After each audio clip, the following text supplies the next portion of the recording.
भगवद गीता की कहानी। भगवद गीता हिंदू धर्म का एक सबसे महत्वपूर्ण ग्रंथ है। यह महाभारत के भीष्म पर्व का एक भाग है। गीता में 18 अध्याय और 700 श्लोक हैं। गीता की कहानी महाभारत के युद्ध से शुरू होती है। युद्ध शुरू होने से पहले अर्जुन अपने कुरुकुल के भाइयों और अन्य रिश्तेदारों को युद्ध के मैदान में देखकर दुखी हो जाते हैं। उन्हें लगता है कि युद्ध करना गलत है और वे युद्ध नहीं करना चाहते। अर्जुन अपने रथ पर भगवान कृष्ण के साथ खड़े हैं। कृष्ण अर्जुन के दुख को समझते हैं और उन्हें युद्ध के महत्व के बारे में समझाने लगते हैं। कृष्ण अर्जुन को बताते हैं कि युद्ध धर्म के लिए आवश्यक है।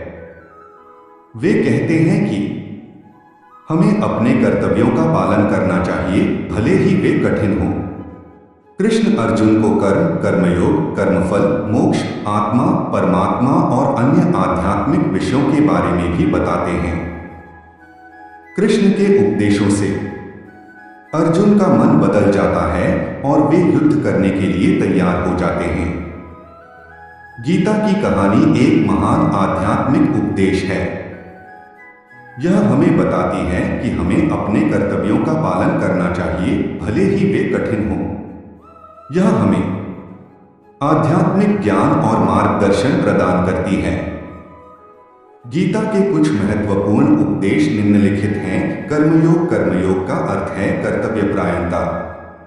हमें अपने कर्तव्यों का पालन करना चाहिए, भले ही वे कठिन हों। कर्मफल। कर्मफल का अर्थ है कर्मों के परिणाम।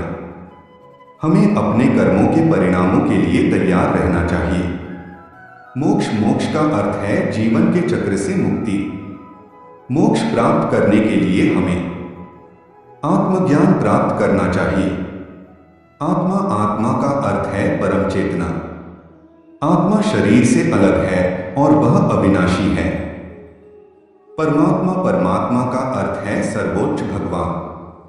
परमात्मा सर्वव्यापी और सर्वशक्तिमान है। भगवद गीता एक अमूल्य ग्रंथ है। यह हमें जीवन के सभी पहलुओं के बारे में ज्ञान और मार्गदर्शन प्रदान करता है।